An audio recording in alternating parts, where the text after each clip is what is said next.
Well. Good evening, ladies and gentlemen. It is the Highbury Squad. We're back again. This is Lockdown Series Volume 2, Episode 9, the Tuesday Top 5. And we have a very special guest in the house. We're looking forward to this one.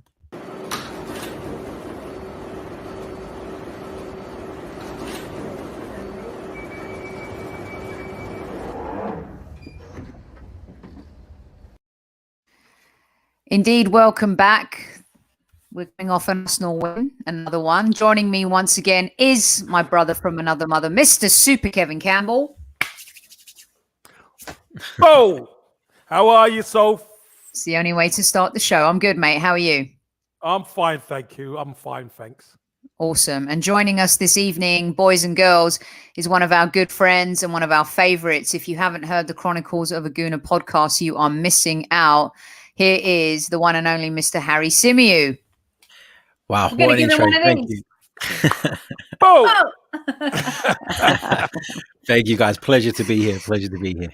And everyone in chat and everyone who's joining us, let's give a very special, happy, healthy birthday wishes to Harry's son, Antonio, who turned 2 today. Many happy regards.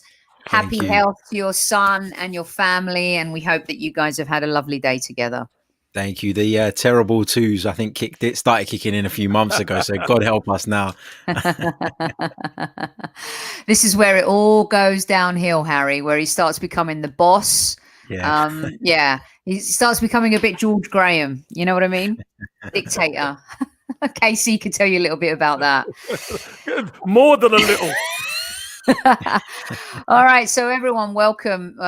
It's been a good few days for the Arsenal. I think we're going through a transitional period. We're coming out of, a terrible start to the season. We've had a little bit of a movie, a beginning, a middle act, and then a final without actually getting to the end of the season. We've been through so many peaks and troughs. But what I wanted to do today, having Harry and KC in the house, is take 5 subjects and just have a quick chat about them. And then you guys can obviously chime in the same way that you usually do.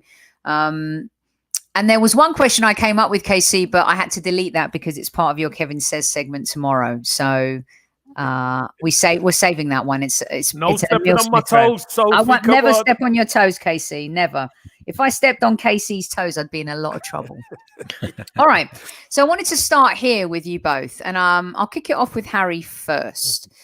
We've been through a lot, and we've always dreamed of having certain players that come into play for our club. We've also dreamed of certain players that would come into our club and have a difference, Harry. And so I wanted to ask you and Casey first. Do you think, just based on a few games, that Thomas Partey has become the most important player at Arsenal now? Do you want me to go first or Casey? Casey's going to go second on this one. Okay. You're going to lob it to him, Kevin Richardson style. I think he's certainly shown that he can transform our midfield. And we've seen it in a really short space of time. The sample size isn't big, obviously, because unfortunately, despite having a really good career in terms of injuries, all of a sudden, they just seem to have come during his time at Arsenal, which is obviously very unfortunate for us. But I think you can see it immediately, like it stands out, doesn't it? How transformative he is in the middle of the park. He can progress the ball with passes, as we saw for the Aubameyang goal yesterday, which probably wasn't something you'd have put at the top of his list of attributes when we signed him. He's very physical. He's a great athlete. And there was one incident in the game yesterday, I thought, that really evidenced what a good athlete he is, and also evidenced his understanding and reading of the game.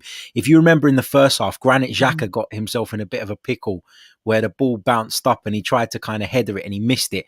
And Miguel Almiron broke away with the ball. And although he didn't get the ball, Thomas Partey, you saw him kind of switch onto it, and he came over to the left to cover for Xhaka, and he made a sliding challenge.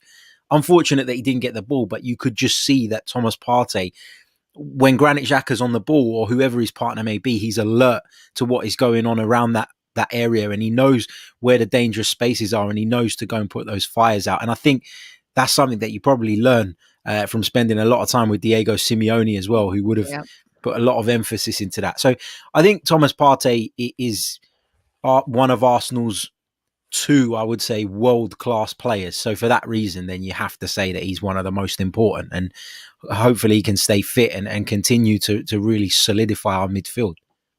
You know, so we're already getting the results in. Leicester leading 1-0 against Chelsea. Thanks, everyone. I love it.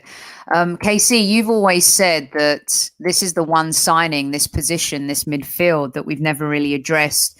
I even said yesterday when I was talking to the Sky Sports guys as well, that we never really built around the creative and the flair players like the Santis and the Ozils, and we didn't really back them up maybe with making sure we had that DM, and we didn't really sign world-class CBs as well. You've mentioned this many times on the pod. Thomas Partey comes in for a game and he just bossed it flawlessly, seamlessly, like a ballerina. What's your take? Do you think he's more important than even Saka and Tierney and Martinelli and Emil Smith-Rowe at this point, because he's got that maturity level as well?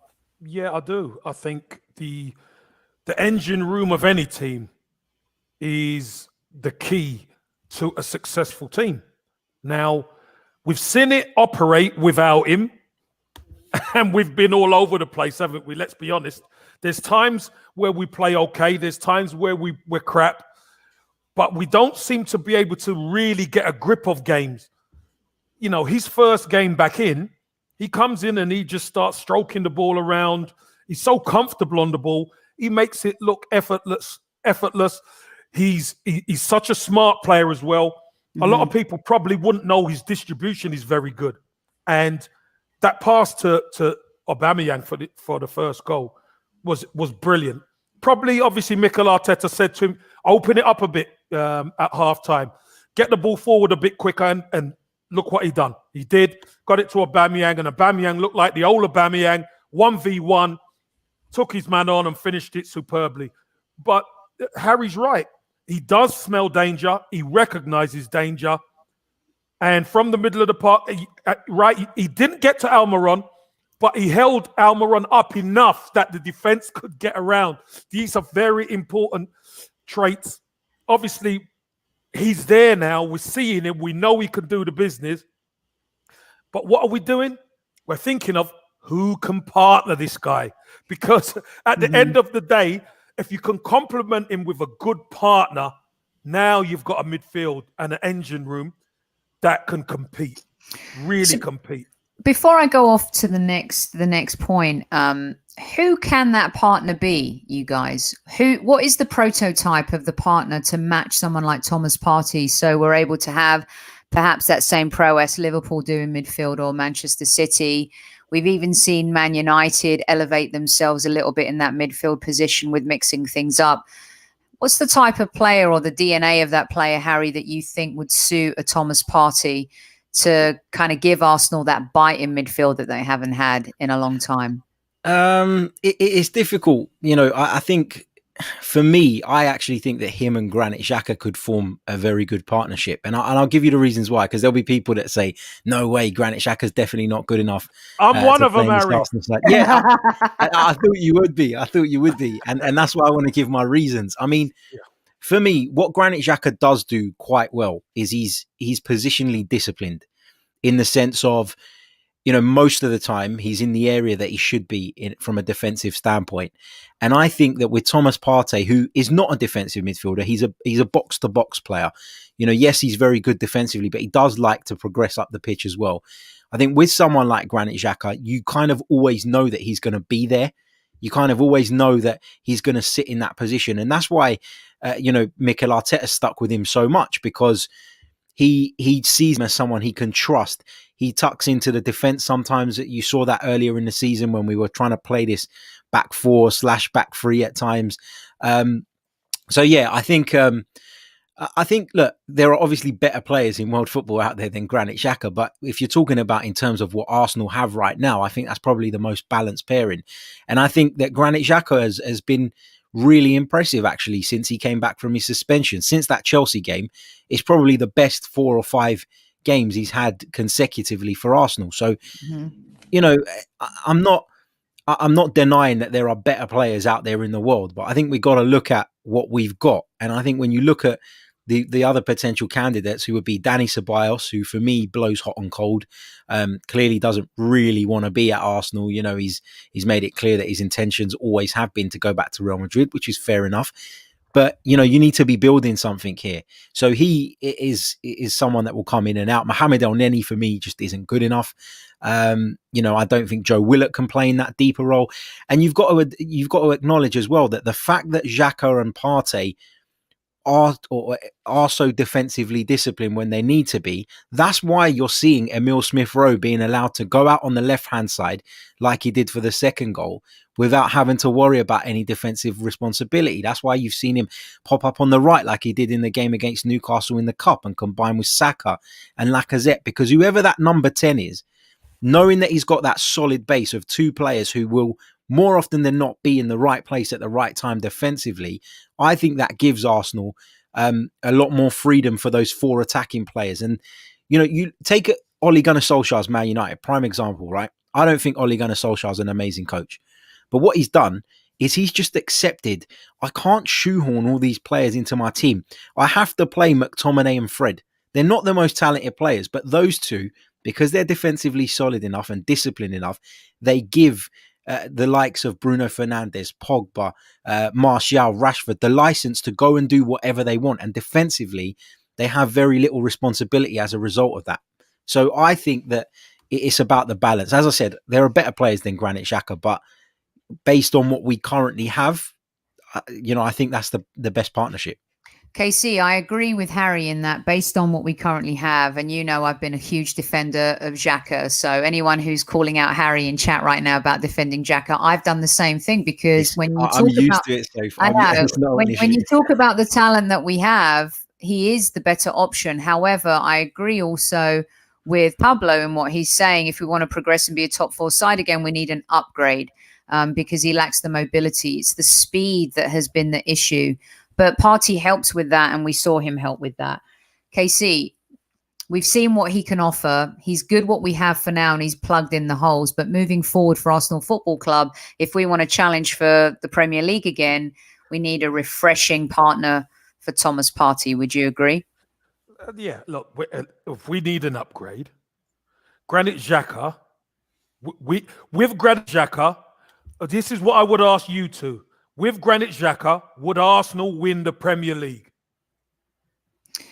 Well, it depends if we have... No, playing week in, week out with Granit Xhaka. Who's playing in defence? Yeah, but this is the thing, Casey. Like, I get what you're saying. Just answer the question for now. But no, they wouldn't. Yes or no? They wouldn't. But Arsenal are nowhere near winning the Premier League. It's not Granit Xhaka's fault. It's not Granit Xhaka's fault. No, I'm not saying it's his fault. I'm just saying because... if we're going to get ruthless as a football club and we're going to look to progress this team, the likes of Granit Xhaka, who is doing okay now, but we've seen when he's doing poorly. We've seen him when he's doing poorly. But if we're going to progress this team, we need somebody who can do multiple things, not just be solid defensively. We need someone who not only can sit deep, because any good midfield pairing will take it in turns. When they go, one will sit, one will go. One will stay, one will sit. This is the way it works. Is it a case though, similarly to the NFL, right? You get a quarterback and you build a team around them. Like Tom Brady had so much success. You could argue Aaron Rodgers, more talented than Tom Brady, has only won one Super Bowl. Tom Brady's won 6. Maybe Aaron Rodgers wasn't armed with all the weapons around him to be able to go and win what he was expected to win. That's not true. That is not true. Because Tom Brady had worse weapons over his career than Aaron Rodgers has. And Tom Brady has got to over 10, what is it, 12, 9, 10, 11, 12 Super Bowls. Listen, talent-wise, maybe Aaron Rodgers is more talented, but that don't make him a better quarterback. So what we're saying is, Granit Xhaka playing can do a job, yes. But if you had somebody like Basuma, Ndidi, with Partey in there, don't you think our midfield will be a lot better, Harry? Sophie, don't you think so? I don't. I'll let Harry answer. I don't, because I would question someone like Basuma and Ndidi's ability to then progress the ball out of that midfield. And I think you need that as well. And I don't think that... So don't you think they progressed the ball for Leicester and Brighton? But then that's what we're doing, aren't we? We're looking at Leicester and Brighton. You said about progressing the ball. So I'm saying, don't you think they do it for their clubs now? I think that their teams are set up. Not Brighton are fighting relegation. Brighton are fighting relegation. But they Leicester still play. Listen, when we were struggling, they were playing a lot better than us. Yeah, but if you're not getting the results, what does it matter? Do you know what I mean? No, but we're talking about progression and upgrading Arsenal. Mm-hmm. So, therefore, you're questioning the ability of the players who are mentioning. So I'm saying, don't you think they already do it for their clubs? To a degree, yeah, but I don't think Granit Xhaka's problem is moving the ball forward. I think you saw it in what was the game where he played that lovely ball. I never mentioned him moving it forward, Harry. No, I mentioned multiple. Thomas Partey's partner has to be able to do multiple things, not just progress the ball. He's got to be able to get box to box. He's got to be able to sit. He's got to be able to track. He's got to be able to cover. He's got to be able to not do stupid things in the middle of the park. And Granit Xhaka is guilty of a lot of those. That's all I'm saying. And Junior Gunner wants you to let Harry answer the question. So let him answer the question. Let's go. You've laid the foundation. And Harry, if it's not Xhaka, then give us an example. If Casey's given an example of a couple of Leicester players, but give an example of who you might think as well might fit in if Xhaka isn't the guy. Well, like thinking off the top of my head, as you guys know, I watch a fair amount of Italian football. Somebody like Nicolo Barella could do a job, in that midfield position where he could sit alongside Thomas Partey. My issue with the whole Xhaka thing is Xhaka as a footballer for me is not bad. What Xhaka lacks is athleticism at times. And I think that when he's alongside someone who does have that athleticism like Thomas Partey does, that flaw will be less visible and will be less vulnerable as a result of it. The point I'm trying to make is that for me, Granit Xhaka, it isn't half as bad as Pete. And I know you don't do it, Casey, but a lot of Arsenal fans have an agenda against him and want to dig him out at every opportunity because they haven't got over the fact that he did that thing against Crystal Palace where he walked off the pitch. For me, I was at the 3 games leading up to that. And a couple of them were away games. And Granit Xhaka was substituted in those games and booed by our own fans, the away fans, which doesn't happen normally. So that was a situation that was boiling over. To be fair to him, he's turned it around. He's come back. At the moment, he's playing some of the best football he's ever played for Arsenal at this moment in time over, since he returned from that suspension. There are players out there that are upgrades on him. I've never denied that. I just feel like at this moment in time, we're talking about Arsenal needing to rebuild, but we're forgetting the point that Arsenal financially can't go out and buy 5 or 6 players and rebuild this team all in one go. So in terms of our priorities right now and the areas that we need to address, I think we need another goalkeeper. We need another attacking midfielder. Xhaka is not at the top of the list for me. And that's why I don't get why he's always kind of the start of every debate. He's always the big talking point. Who's going to replace Granit Xhaka? I think there are probably 3 or 4 players in that team that need to be replaced before him. And so I don't get the whole kind of like, what are we going to do to replace Granit Xhaka as if it's the most urgent thing in our team? For me, it isn't. Yeah, KC, I kind of tend to agree with Harry in that whenever anything goes wrong with Arsenal, Granit Xhaka is always the scapegoat in so many ways. But I do also agree that if we're going to move forward as a football club, is Xhaka as bad as the Mustafis and the Kolasinacs and the Ozils and the Chambers of the world? That's not what the question was, Sophie. The question was, if we're going to upgrade and we're going to have to be able to challenge, Thomas Partey, for me, needs a player who does multiple things with him. Mm-hmm. I'm not saying that Granit Xhaka is rubbish and ain't been playing well. He has been doing fine. But if we're going to get up that table and be able to challenge, we need someone in that midfield with Partey who can do multiple things better than Xhaka. Can I ask you a question, Casey? Yeah, of course. Because your question was, can we win the league with Granit Xhaka? Yeah. But I think what the question should be is, can we get back in the top 4 with Granit Xhaka? Because I think talking about winning the league is premature right now. Oh, yeah, we're nowhere near that. No, we're nowhere near that. But we haven't, Harry. We don't get in the top 4 anymore with Granit Xhaka. But that's the question. Do you think it's because of Granit Xhaka? That is the question. You asked the question. But what if Granit Xhaka, KC, what if Granit Xhaka continues playing the way he has for the last 2 or 3 games? What about if he does? But if he does, we've climbed 2 spots. We climb another 2 spots. But it's all going to come down to where we finish, isn't it? It's all going to come down to where we finish. All right. Well, look, so many Arsenal fans think Xhaka is the answer for now. Many think he's not the answer for the future. I'm definitely on the train that he's been used as a scapegoat so many times when it hasn't really been his fault. And listen, a lot of people lauded him for coming back and fighting back after the debacle that night where he took his shirt off and he was captain and all of that stuff. And, at the end of the day, I think, he's shown some fight back and he's overcome adversity, which is a lot, which we don't see that a lot with a lot of Arsenal players. But at least he's shown some grit and determination and he's worked hard. And so for me right now, if we're going to play someone with Thomas Partey in midfield, it has to be Granit Xhaka. Whether we replace him going forward and find a formula to win the league or challenge for the league at least, that's a whole other question. So we'll see. All right, here we go. Another player that has divided opinion lately, and there's been lots of rumors about a move to potentially Barcelona. I don't know where they're going to find the money because they don't have any, or PSG, and they have a pocket full of money. And Harry, I'll start with you here. Hector Bellerin.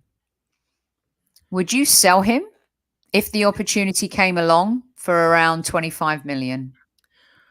It's a tough one because, again, with Hector Bellerin, I don't think he's a top quality right back. But again, I don't think he's one of the main issues right now. And I know we're talking about upgrading and all of that. And I agree with that. This squad is not good enough to challenge at the very top. If the right money was on the table for Hector Bellerin, I probably would take it, and I'm not just saying this because Cedric had a good game against Newcastle on Monday night, but I don't think there's that much of a drop off when you swap those two. Mikel Arteta will argue there is some difference because that's why he picks Hector Bellerin all the time, but I don't think the drop-off is that significant that it would be a major issue for the side. You've also got to consider that Maitland-Niles has played at right back at times. Callum Chambers is coming back into the mix as well when he's sort of fully fit, and he hasn't really been used up until now, but he's at the club. He's in and around the place. Look, I think the team needs a whole rebuild, and sometimes in order to go forward, you've got to take a step back, and sometimes that will mean cashing in on some of these players to get the finance to be able to go and do the deals that you need to do to strengthen in other areas. I think that it's so important to Mikel Arteta that his fullbacks have an attacking prowess about them. It was abundantly clear when Kieran Tierney wasn't in the side the other night how important our fullbacks were. And then you look at, Cedric last night or Monday night, and I thought he was very good in that final third as well. So Mikel Arteta needs those players to have that attribute. And I think Bellerin to a degree does have that. I think a lot of people complain about his final ball, but he does get into some really good positions. He does dribble past people at times in that final third as well, quite well.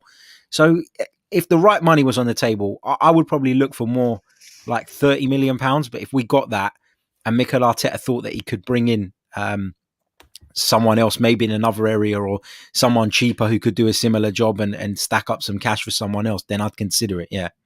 Super Kev, I think sometimes Arsenal fans get caught between loving Bellerin for the humanitarian that he is, a little bit like Mesut Ozil, does amazing things off the pitch, helps children, does so much for humanity. Bellerin saves trees, does so much for the environment. He's very socially conscious. He's a very millennial-esque type player who has this level of depth to him beyond just being a football player. But then the Generation Xers like me in the world and maybe you think, focus on playing football, do good things, but your job is to be a footballer. And maybe, during his injury, that I felt got a little bit lost because during your injury, you got to find things to be entertained with, stimulated by, and he got stuck into lots of different projects. He's a bit of a fashionista. He loves fashion as well. And I just wonder, like, if Arteta's evolving and changing the DNA of Arsenal Football Club, that maybe it is time to even move on from someone that in our hearts we love like Bellerin, but maybe no, going forward is not the answer at right back. Look, whatever people do in their spare time is up to them. Let's be honest. You know, it's their time. For me, the key is what they do on the football pitch. And Hector Bellerin, obviously, he's had a horrendous injury. He's come back. He's done okay. Can't say he's been terrible. He's done okay. But again, if we're talking about upgrading, and Harry makes a good point, there ain't a big drop-off if Cedric plays. We've seen Maitland-Niles play right back, and he's probably been better than everyone playing there at times, you know, when he's played there. But he doesn't play enough, and there's issues with Mikel Arteta in the background. Yeah, we know that, Harry. We know that, mate. You and Hello, Dan. No, Dan bought this for me. So if this is the reason Xhaka's playing well, it's Dan's fault. Well done, Dan, for the longevity of Xhaka at Arsenal. Dan, that's the man. So what I will say is, I'd take the money. I would take the money. I don't think Bellerin's as influential as he should be, or he could be. I don't think he's got the right mentality, winner's mentality, especially after what he said about Sanchez. He wants to win too much. Now, that for me is a sackable offence in my eyes. Weak sauce, absolute weak sauce. That's a sackable offence. And I know he won't get sacked, but in my head, that is a sackable offence, because if you're at Arsenal and somebody else wants to win more than you, what are you doing there? You know, what are you doing at Arsenal? So, look, Bellerin, people like him. He's built himself up. He's come through over a period of time. He's done well. But I think we need to upgrade quite a few positions, and Bellerin and right back is one of them. Listen, guys, I'm not criticizing Bellerin. I'm just saying, like, you can be a humanitarian and you can do everything off the pitch. All I'm saying is when you're playing on the pitch for Arsenal, you got to be good. I don't give a shit what you do off the pitch. You do what you want. But the truth is, if Arsenal truly want to grow and evolve and change their DNA and culture, they have to get rid of a lot of these Wengerites. And Bellerin has too many hot and cold games. And, you know, defensively, he's not that great. And Cedric, after one game, we're not going to say, oh, he's the answer, because maybe he's not. You know, maybe at right back, I would have liked to have maybe bought Dest, 2 years ago, or invested in a different player that now is emerging. But, we haven't done that. So all I'm saying is that I think we need to be very open-minded about how we move forward and clearing the decks at Arsenal, because a lot of these players have been there a long time and we haven't achieved. And under Mikel Arteta, he's shown a lot of faith in Bellerin. We've seen some good games, but I'm sick and tired of Arsenal players having 1-2 good games, Harry, and then they go off the boil. And that's what I think we need to change, that culture. You got to play great week in, week out. And that's what we haven't been able to do with a lot of these players. Yeah, consistency's been an issue, and only the top players give you consistency week in, week out. That's why they're the top players. But like someone like Bellerin, like you just mentioned, the whole off the pitch stuff, I find it mad how much people go on about it. I mean, like you said, why do we care what Hector Bellerin does off the pitch? He's doing something positive in the world. Marcus Rashford is doing something positive in the world. But if Marcus Rashford's performances dropped off in terms of what he was delivering for Manchester United week in, week out, I doubt the Man United supporters will be sitting there saying that it's because he's concentrating on helping young kids. So it just feels like, as a fan base, sometimes we dig into things too much that aren't really our business. Like Hector Bellerin, judge him what he does on the football pitch. If you don't think he's up to standard, that's absolutely fine. But the whole off the pitch stuff, it gets boring for me, because it's got nothing to do with us in it. And there's no evidence that suggests that what he is doing off of the pitch is affecting his performances one way or the other. Yep, completely agree. All right, Super Kev, I'm going to get on to the next subject here. You're listening to the Highbury Squad. This is the Lockdown Series, Volume 2, Episode 9. It's the Tuesday Top 5. We pick 5 subjects and we dissect them. We're joined by the Chronicles of a Gooner host, Mr. Harry Symeou. You can also catch Harry on a lot of other platforms, and we're going to let him tell you about all of those towards the end of the show. I believe in the next few years, he'll be one of the next great commentators that you'll be listening to calling games. And then then I can just say, hey, Harry, your test today in a Champions League game is to say Brian. And our listeners will know what that means. And so does KC. Or the chicken sink, KC. What do you think? Chicken sink, mate. Say the chicken sink, Harry. All right. I'm going to start with KC on this one because I do feel like KC and Harry may disagree vehemently on this one. All right. And I'm ready for it. Let's get some fire going here. I personally believe that if Mikel Arteta was bold enough to not trust some of the players he inherited and went with some of the youth, that we would be further up the table this season. I think he trusted players he shouldn't have. We even saw him make Mustafi captain in cup games. He played Kolasinac. He stuck with certain players. I think that if he maybe have shifted to Emile Smith-Rowe earlier, and maybe Emile Smith-Rowe was injured, fine. But even then, just mixing it up and changing it and not having faith in the players that have failed the club for so long, would we have been higher up the table, Super Kev? What are your thoughts on that? I don't know. I don't think so. Listen, nothing doesn't happen before the time. And it's not as if Smith-Rowe and some of those youngsters haven't played previously. They have. Mm-hmm. But I just think that getting Europa League games under their belt, etc. Remember, Smith-Rowe was out for an extended period from the start of the season. So that couldn't happen. And do you know what? I think it was a really bold move by Mikel Arteta to play Martinelli, Saka, and Smith-Rowe, against Chelsea with Lacazette up top. That is a very bold move. He went for the energy. He got the energy. But who's to say all 3 of them would have played earlier on in the season? Because don't forget, Martinelli was out. So it's very difficult to say that we would have been higher up the table earlier on. Maybe we wouldn't have. But obviously, because the youngsters have done so well of late, then, it's a fair question. But I'm skeptical that it would have worked out. I'm pleased it has now, obviously, but I'm not so sure what would have happened earlier on if he'd have gone for some of these youngsters. Harry, what are your thoughts on that in terms of Mikel's choices and whether or not, perhaps learning on the job was something that he was very wary of? You trust players that have played in the league, not necessarily good players that have done great things for the club. Maybe not trusting the youth until you know a little bit more about them.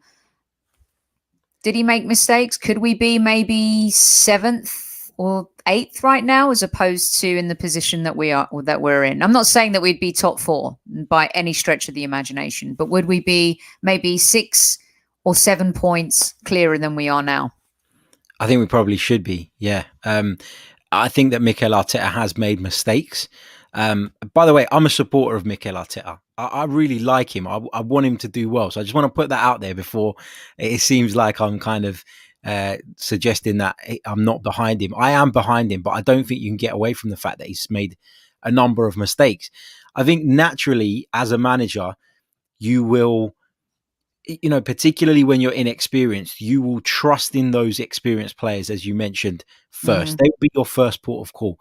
There are some managers that just will never trust youth. Antonio Conte is a prime example of that. He come to Chelsea. He wanted to stick with the experience. He got over the line. They won the Premier League. He went back to Italy. Now with Inter, he's got quality young players coming through at Inter, but he still wanted to bring in your Arturo Vidals, people that are 32, 33 years old that he's worked with before, and he knows what they're going to bring to the table. So there are 2 types of manager. There are managers who are willing to develop people, give them an opportunity, pick them on their merit. And there are other managers that go with experience and only experience. And I think Mikel Arteta, still going through a learning phase, has got a little bit stuck between the 2.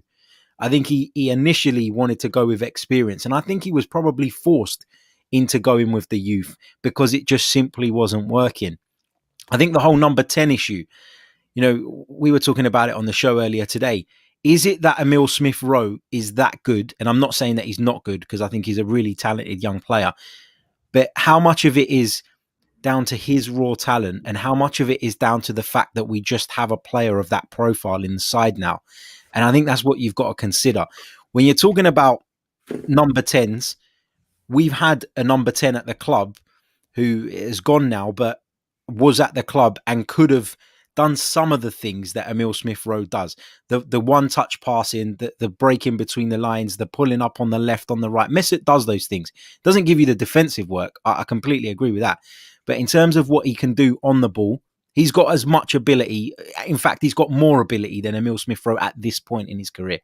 So for Mikel to start the season and be insistent that I cannot play with the number 10. The number 10 is extinct. We're not going to play that way. I want a double midfield pivot. I want 3 centre-backs. That's the way I'm going to play. For him to then do a massive U-turn like he's done, it's happened because the results weren't going right. It's not happened because Mikel Arteta had a change of heart.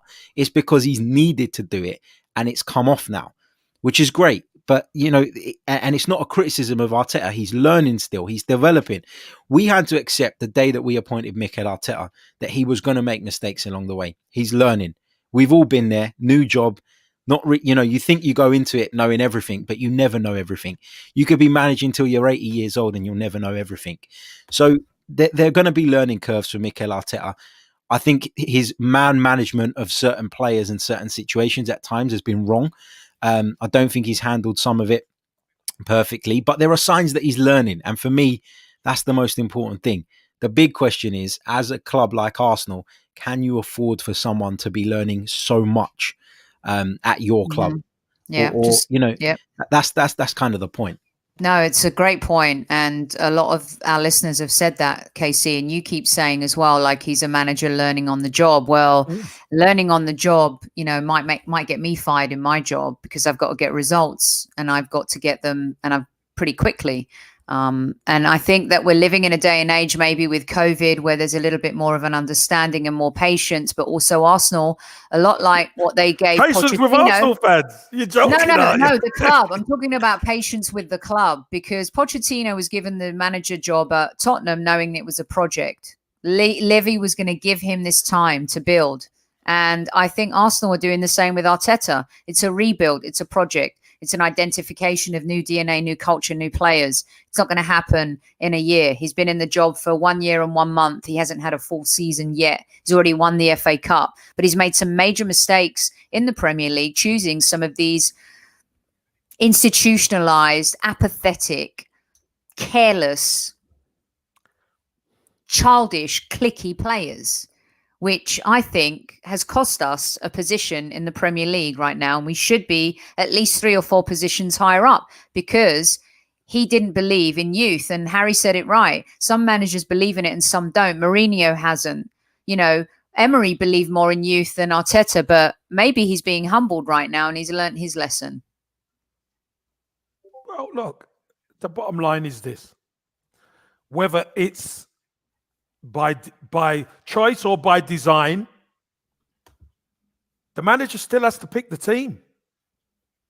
And if you look at that side he put out against Chelsea, he didn't have to play all 3 of them youngsters. He didn't have to, but he did. So fair enough, fair play. Sometimes you make your own luck. And look what's happened. And, listen, I'm happy for the youngsters because I think they're very talented.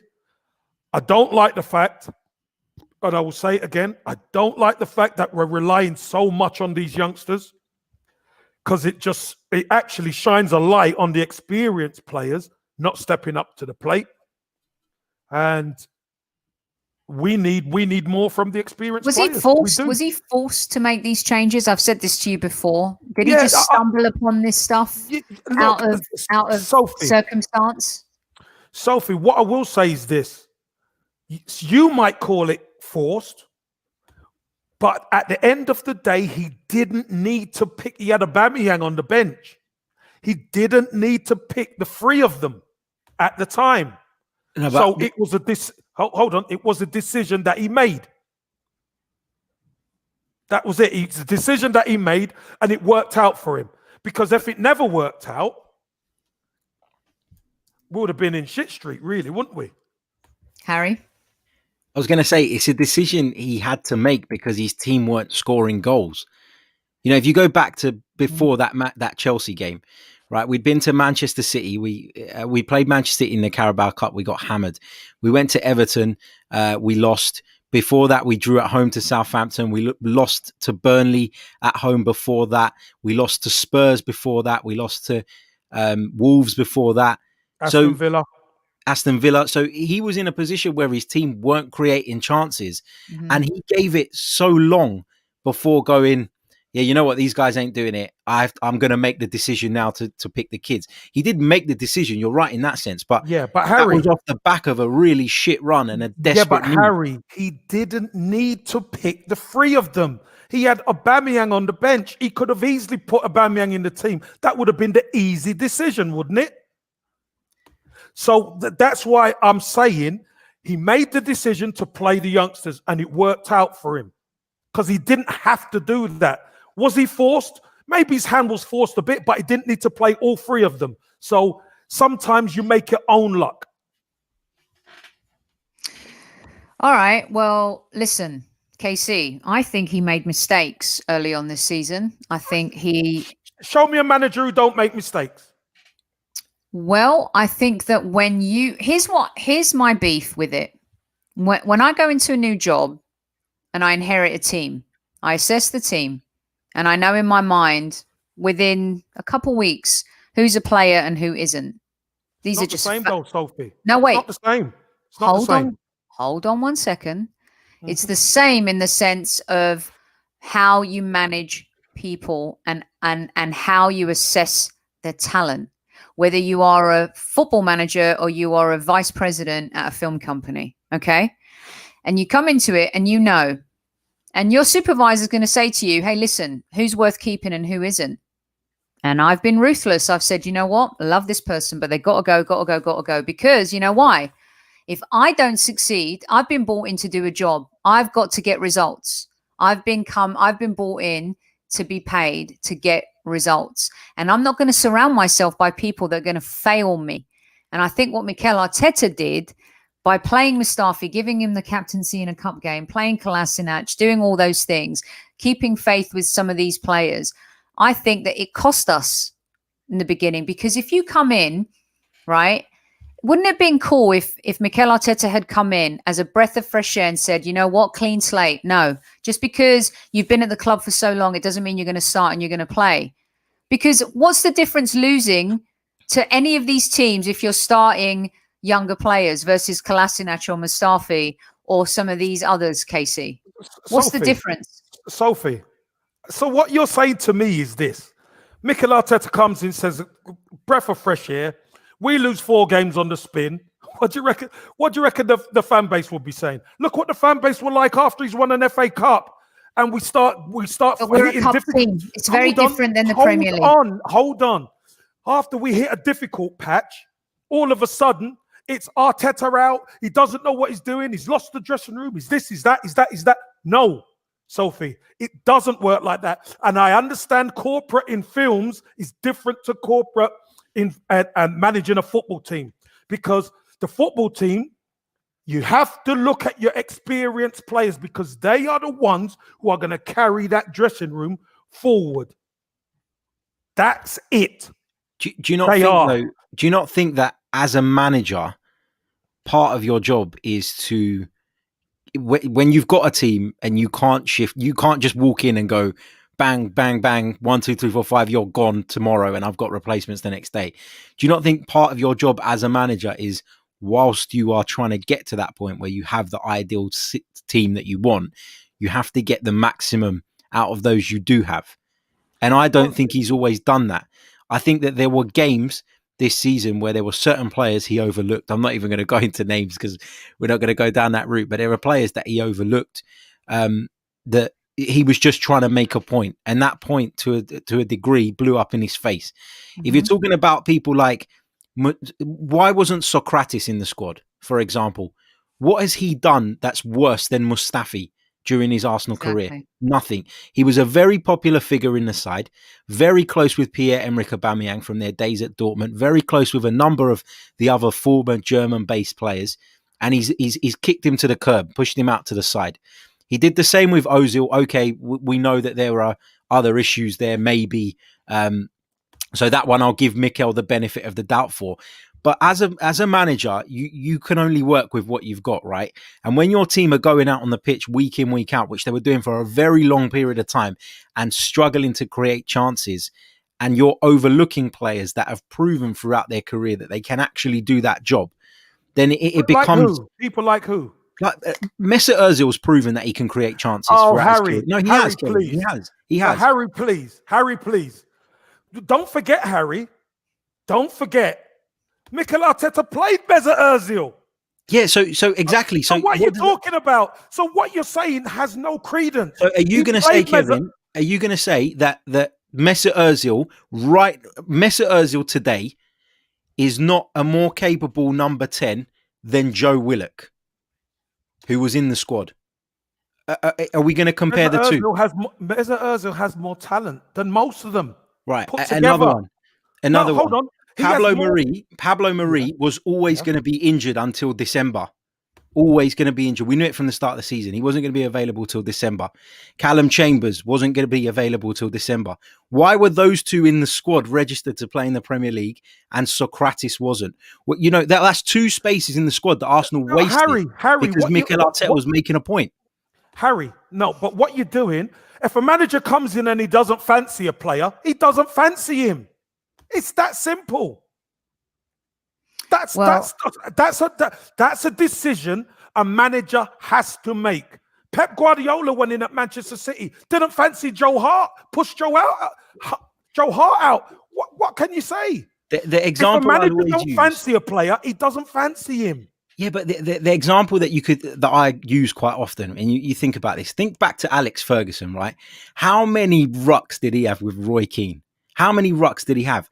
But he knew that he could put Roy Keane in the team, and Man United were a better team for it. Sometimes as a manager, you can have your principles. I get that. But sometimes you have to do what's going to get you the result. That's my point. You've got to look at what's going to keep you in the job. And leaving players out just because the pair of you don't get on. Different ruthlessness. Harry. Yeah, we might need a new t-shirt. We might need a Harry t-shirt. Here it comes. Roy Keane with the likes of Socrates or... Come on, man. No, I'm not. I'm comparing that.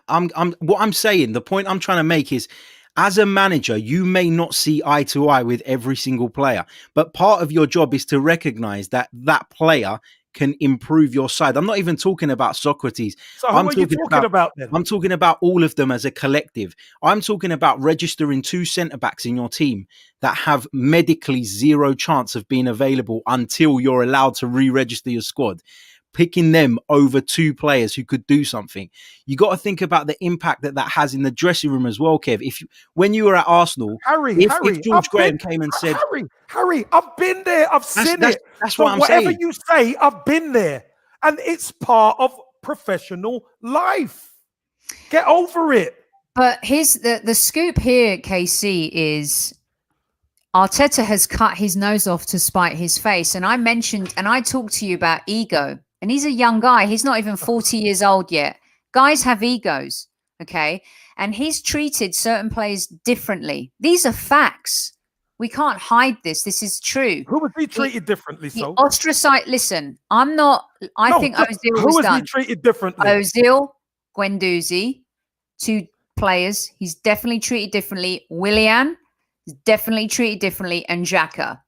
He completely annihilates Pepe and throws him under the bus for being sent off. And yet he doesn't rip Xhaka a brand new arsehole when he's given the opportunity right away in a press conference. He talks about Xhaka and what he does behind the scenes and all this stuff. I get that. But you've got to be consistent as a manager. And what he's done is that he's shown a lot of gratitude and a lot of forgiveness to some players, and he's ostracized and punished others. And I think that's the difference. And that doesn't have to do with hierarchy or youthfulness. It does. Sophie, why? What's the difference between... And this is why I am on here. Because we've been through this probably about 30 times, but I'm going to say it again, Sophie. You might think everybody needs to be treated the same. It's impossible. I'm not saying the same. I'm just saying. Sophie, it is impossible to treat everybody the same. I'm saying, Casey, he doesn't have to treat them all the same, but he has to publicly communicate in a certain way that doesn't feel like he is. Why? Why does he? Because, look what's happened with Ole. Okay, let me give you an example. If you're saying that he doesn't need to treat them all the same, he doesn't. Why does he need to communicate in a certain way? Because Ole Gunnar Solskjaer, for all his faults, has never thrown one of his players under the bus. In all this time they've been shit, he's never thrown one of their players under the bus. And now never. Hold on 1 second. I'm not talking about Arsene Wenger. You would say that to me. But Sophie, I'm not talking about that. I'm talking about this. No, but we're talking about Arteta, and you're mentioning Ole Gunnar Solskjaer. No, I'm allowed to do that because I'm comparing apples to apples. Because I'm hoping that Arteta can rise the same way Ole Gunnar Solskjaer has done with Manchester United. They're playing average football. They're not great, but somehow they found their way to the top of the league. And Ole Gunnar Solskjaer has never thrown one of his players under the bus in a press conference. He's always defended them to the point where some people think he's going crazy because it's like, can't you see what we're seeing? They're shit. And that's the difference, right? And now they're playing for him. They're playing for him.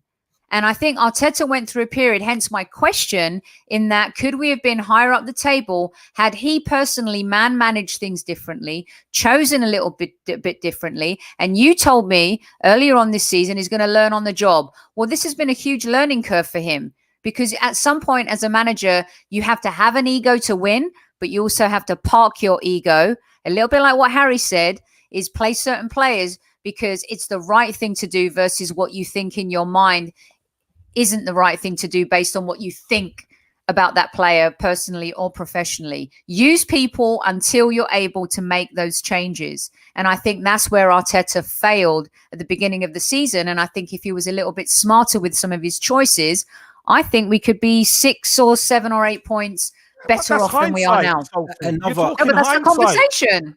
Another situation. But what I'm saying is you're talking hindsight. So we could have been worse off. You don't know. But another situation he's completely mishandled. For example, we've been sold this rhetoric, over the last couple of years that Arsenal need to sell to buy. Arsenal need to sell to buy.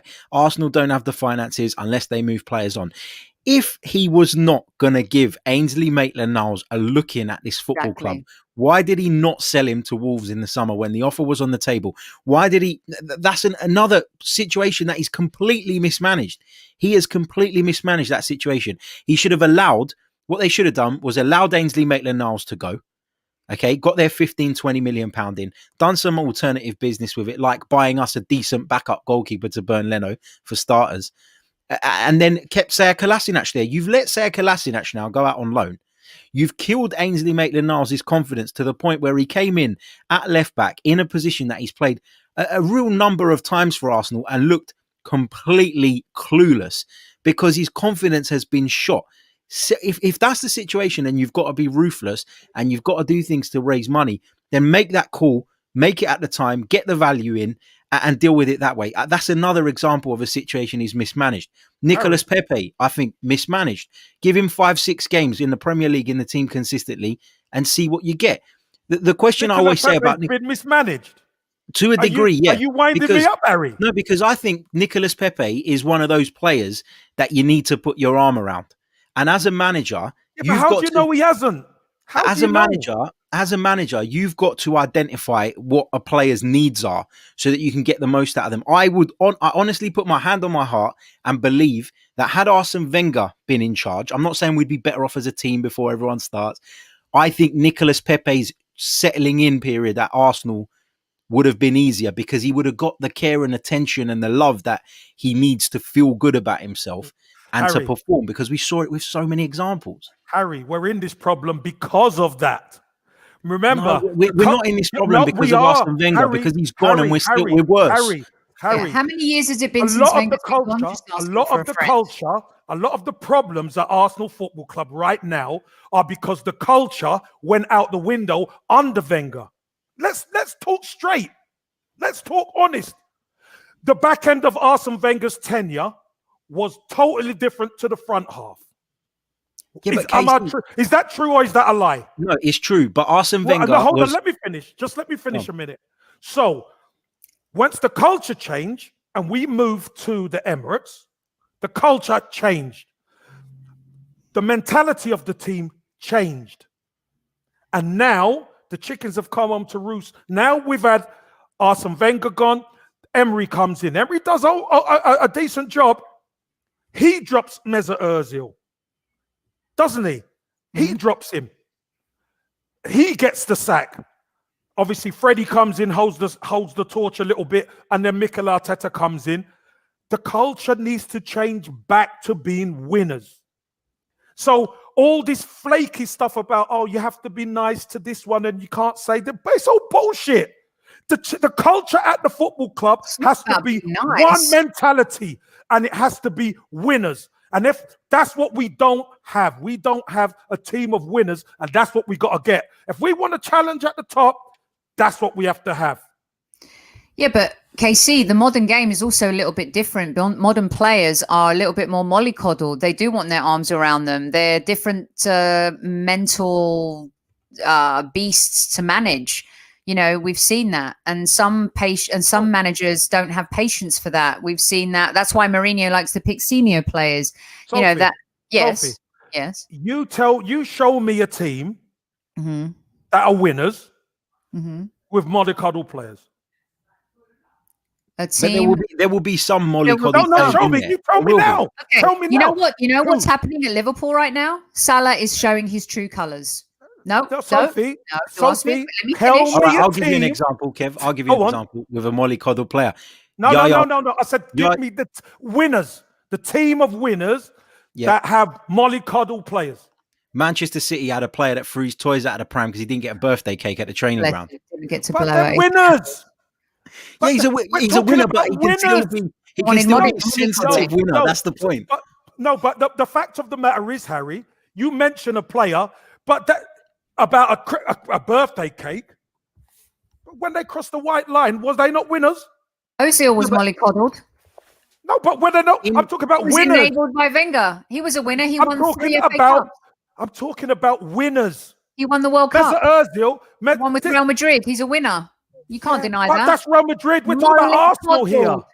We're talking about Arsenal here.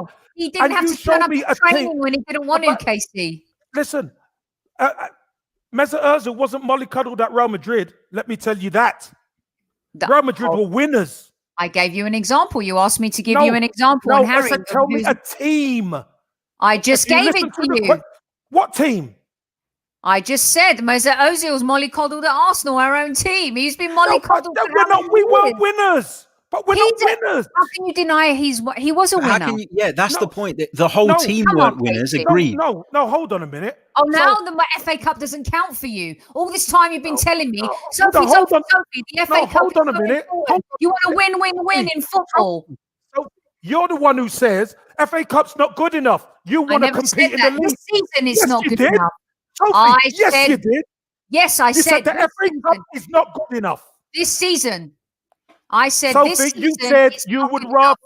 What would you rather? Us challenging the league or the FA Cup? It's the this league. Season, the league. No, 100%. No. Would you rather us challenge for the FA Cup or challenge for the league? Challenge for the league this season. Right. I don't care about the FA Tell Cup. me a team of winners who are mollycoddled. Not one player, a team. We just gave you 2 examples, but you don't want to accept them. You never gave me the team. You gave me one player. Mohamed Salah's mollycoddled. Sadio Mane. They don't get along. Mollycoddled, but Fine, they're winners. But they're winners, Sophie. They win. Isn't that the point? No, but he's not mollycoddled. It's true, Harry. You did this. Winston's right.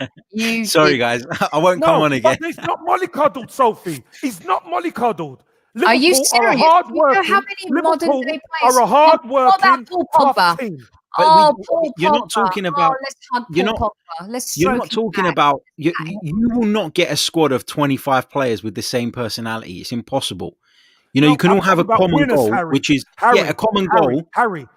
I mentioned winners. Let him Okay? finish. Let him Show finish. me a team. Show me a team of winners that are all mollycoddled. There are Right, not. You but might what have I'm one saying or is, two. You might have one or two, but the team has a focus. That is my point. my point though is Mesut Ozil was a good example that Sophie brought up, right? At Exactly. Real Madrid, around Cristiano Ronaldo, Sergio Ramos, Marcelo, you say he's a winner, right? Because he won things with those players. The fact that Mesut Ozil then comes to Arsenal and plays in an underpar side for 7-8 years doesn't mean that Mesut Ozil's not a winner, because he is a winner. It means the players around him are not. And that's the kind of point. You can have one or two top class players at a time, but if you don't have, you know, the people around them to make it work, it won't work. Harry, you're making my point. No, but you need winners. Show me a team of winners that are mollycoddled. But you need one or two players, maybe. But you need cannot the majority mollycoddle players. Who said team? But you have to be part of a winners. You have to be winners. KC, you're being too black and white on this. There needs to be some shades of grey. We're talking about why? Because the argument was okay, that there are modern day players who need themselves, the manager, to put their arms around them, to be mollycoddled. It's different. It's the modern game is different. It's not different. We talk about it all the time. It's not different. It's not. It's football. I don't know where it is. I don't know where you think the mollycoddling of players never happened back in the day. No, but like, say for example, now, say you get like say you get a 17, 18-year-old, right, who's just signed for Arsenal from Barcelona's youth camp, right? I'm sure in your day, Casey, there was, you know, George Graham, prime example, harsh treatment of his players at times. It got results. I'm not knocking him for it. But, you know, when I talk to a lot of ex-pros, they say, when I first started out, I used to clean so-and-so's boots. I used to do this. People will play practical jokes on me in the dressing room, etc., etc. If that happened, that doesn't happen now anywhere near as often. It doesn't. No, it does happen. And not a 17-year-old Martin Odegaard that goes to Real Madrid, for example, does not clean Sergio Ramos's boots. No, but we're not talking about cleaning the boots. No, but that's what I mean. You mentioned the cleaning of boots. Yeah, because it's a different time. That's what I'm saying. But that don't mean it's exactly the same. KC. It's just different though, isn't it? You go from, you're serving, in those days, you were serving almost like an apprenticeship as a young footballer. And part of that apprenticeship was helping out around the club, doing the boots, doing, you know, whatever jobs you were tasked with. I've spoken to some ex-pros who said they were tasked with cleaning up the stadium, mopping up the change room, whatever. That's fine. That was kind of the apprenticeship back then. But now, if you're super talented at 16 years old, you're not an apprentice anymore, because you start earning stupid money straight away. You become, and the ego grows, and then you're going to take less shit than somebody who went through that hard apprenticeship. This is where you're wrong. You will become a scholar. That is the equivalent of the YTS which I was on. You will become a scholar. Will a scholar do now what you did in the YTS back then? In some clubs, hold on. In some clubs, lower down, they do. But at the top, in the top flight and all that, no, they don't. But that still doesn't mean that you're mollycoddled. No, but it's not. What I'm saying is, if you've been through the hard graft at a lower league club, you've done all those things, right? You toughen up a little bit. If you've only played for Barcelona's academy and then you join Arsenal, and someone comes up to you and goes, listen, mate, we need to get tough here. You know, you're going to do this. You're going to say, hold on a minute. I'm 17. I've got an ego. I've already got a healthy bank account. Who the hell are you to talk to me like that? That's the difference. Yeah, they're but Harry progressed quicker, so their attitude is different. Harry, when you say we got to get tough here, what do you mean? Because is it related to football? Because when you're talking to a player, it's what you deliver to the player. So we got to get tough here is, as you say, Sophie, it's the big grey area. Let's make it black and white. Is it to do with football? Is he too soft as a footballer to handle the Premier League or to handle England? and he's got to get tougher. If that's what has to be said, that will be said. KC, you can't get away from it. The point. Well, you can't get away from the point that the modern day footballer is different to the footballer that you grew up with. There are a lot of soft, weak sauce players out there, socially conscious players. That's a good thing, right? But they're a little bit softer. They're a little bit more millennial driven. You know how that is. We all know how that is, whether we work with them professionally or we see them as friends or family. They engage differently. They digest things differently. They manage things differently. And when you have a team of younger players, you manage them differently. Now, you know, look at Saka and Emile Smith-Rowe. They look like mentally they've grown up in the Arsenal system from a very young age. They've been taught a certain way, a certain culture, a certain thing of behaving. Look, Arsenal have trained their young players from a media point of view, so Saka can stand in front of the media and do an interview. ESR, not a lot of teams do that. But there are a lot of players who just need the love and they need their arms put around them because they need to be told they're great. Listen, it's like me working with actors. I work with certain actors and I could give them to you here, but I'm not going to mention any names. They want to be told they're great. Yeah, that was a wonderful performance. Sophie, even if it was a shit film, they want to know they're fucking great. Sophie, let's get back to the point. My point here is, how do you know Mikel Arteta? How do you know Mikel Arteta doesn't put his arm around Pepe? That's what I said at first. How do you know? You don't know. No, but you don't know. Because we all know that Nicolas Pepe ain't good enough. We all know that he's got more talent than he's showing right now. I think we've all seen it. We've all seen it. We know that he's got. I'm not saying he was worth £72 million at any point, but we all know that there is a lot more in Nicolas Pepe than what we've seen. 100%. And we also can constantly hear Mikel Arteta saying, it's my responsibility to get it out of these players. He even said it about Ozil. It's my responsibility to get the best out of them. Exactly. Well, if it's your responsibility and then we're not seeing the best of them, then something's breaking down. Something is wrong. And again, I don't want Mikel out or anything like that, but he has made mistakes. You can't deny that. You're answering your own question. If Mikel Arteta says it's up to him to get it out the player, that means he's working with the player. And if the player does not deliver, whose fault is it? He hasn't been able to change he hasn't been able to elevate any of those players that were in. Just like Kevin saying, you don't know what Mikel Arteta is doing, Zach, and you don't know that he's doing the right thing either. So this is kind of you just said Mikel Arteta comes out and says it's my job to get the best out of them. But he also says we played well in games that we got absolutely played off the park as well. So it doesn't. Not everything that he says to the press is gospel.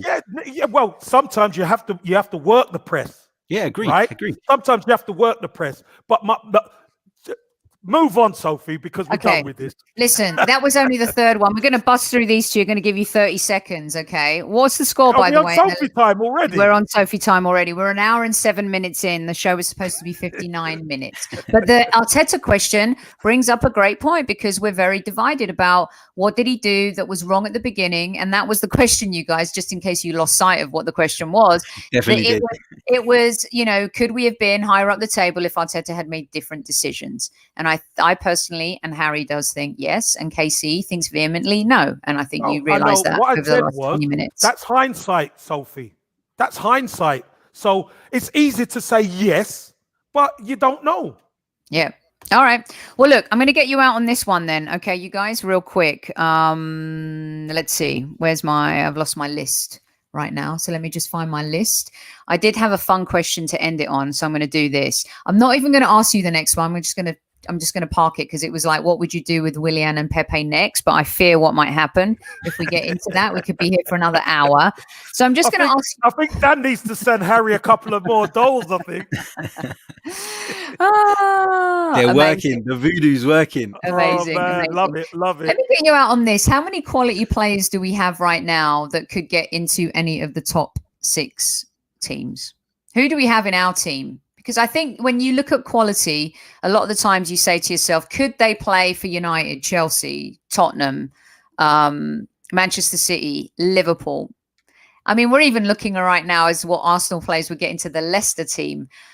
This is where you assess what you have versus others. Harry, I'm going to start with you. Three.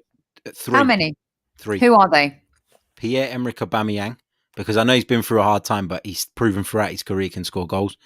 Thomas Partey and Kieran Tierney.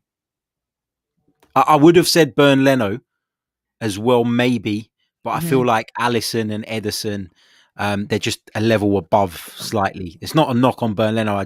I think those two are elite, and he's just that little tier below them. What about you, KC? Everyone coming in and saying over Partey, Laka, we're getting a 2-3 in terms of how many of our players can. I truly believe we could have 5 players playing for some of these teams, and they wouldn't look out of place. I'd say Gabriel, Tierney, Partey, Saka, and Aubameyang. They wouldn't look out of place in some of these top teams. Obviously, not all in at once, maybe, but if they were to get plucked from our team and put into those teams, I think they could definitely do a job. Yeah. I think Saka, Martinelli, we could get into a lot of the teams. If the Ox can play for Liverpool, I think Saka and Martinelli could play for Liverpool. You know, I still think Martinelli's got a bit of growth to do, so if I'm honest. Yeah. I think he will get there. He's a great talent, but right now I don't think he's ready yet. But he will get there. Yeah. Interesting. All right. Well, listen, you guys have been listening to the Highbury Squad Lockdown Series Volume 2, Episode 9. This was our Tuesday Top 5, and it got a little bit heated, which that's the way we like it here. The Chronicles man turned up the heat on me, didn't he? Listen, I think it's really important that everyone can voice their opinion and do it in a way that is passionate. We all love the club, and we all have different points of views and perspectives. And it's been a great show. And I don't know what the score is. What's the score, Harry? 2-0 to Leicester. Oh my! Is Frank going to get sacked after this game? Oh, I think he got out of jail in the game against Fulham at the weekend, if I'm honest. So I think he's on borrowed time, Frank Lampard, unless he really turns it around. It's Chelsea, remember, they don't mess about. Well, listen, I think you've earned a well-earned cocktail after having a children's party today, and your son Antonio's. Now you can chill back and watch Match of the Day. Happy second birthday again to your son, Harry, and thank you for taking the time out to spend with us on such a day as well. We greatly, greatly appreciate it. No problem at all. It's a pleasure. And this, for people that are watching, this is a prime example of how people can have different opinions and be respectful and have a good debate and not get into each other's and all of that stuff. You know, we can have different opinions, and it's great. And it's great to share opinions with you guys as well. You're both super knowledgeable, and love chatting to you both. So it's been a pleasure. Thank you. Yeah, no, we love it too. Thanks for coming on. And Harry, tell everyone where they can find you, what you're doing now with all the different stuff that you've got going on with 90 Minutes, Chronicles, and your commentary stuff here in the US as well. So, you can check out the Chronicles of a Gooner podcast. It's on YouTube and all the major podcast stores. We've got a special Arsenal transfer show tomorrow night with the transfer king, Fabrizio Romano, at 5 p.m. So if you're around for that, come and join us for that. You can find me writing about Arsenal now on 90 Min on Mondays, Thursdays and Fridays. And then if you're based in the States, if you tune into VSIN, you can catch me on live commentary of the Premier League games at 5:30 p.m. on a Saturday. So I think that's 12:30 Eastern and 9:30 Pacific for you guys. So check that out as well. Thank you. Fantastic. And Super Kevin Campbell. We will be back tomorrow with Kevin Says segment. We have 3 questions for you that Kevin's throwing out. I know that one's going to light up chat like it did this evening. So thank you everyone for joining us. Very strong chat room tonight. We appreciate all your questions and comments, and we will review those again tomorrow on Kevin Says. And the lockdown series will be back live tomorrow night. In the meantime, all we have to say is, Super Kev, come on, you Gunners. Always the team. Come on.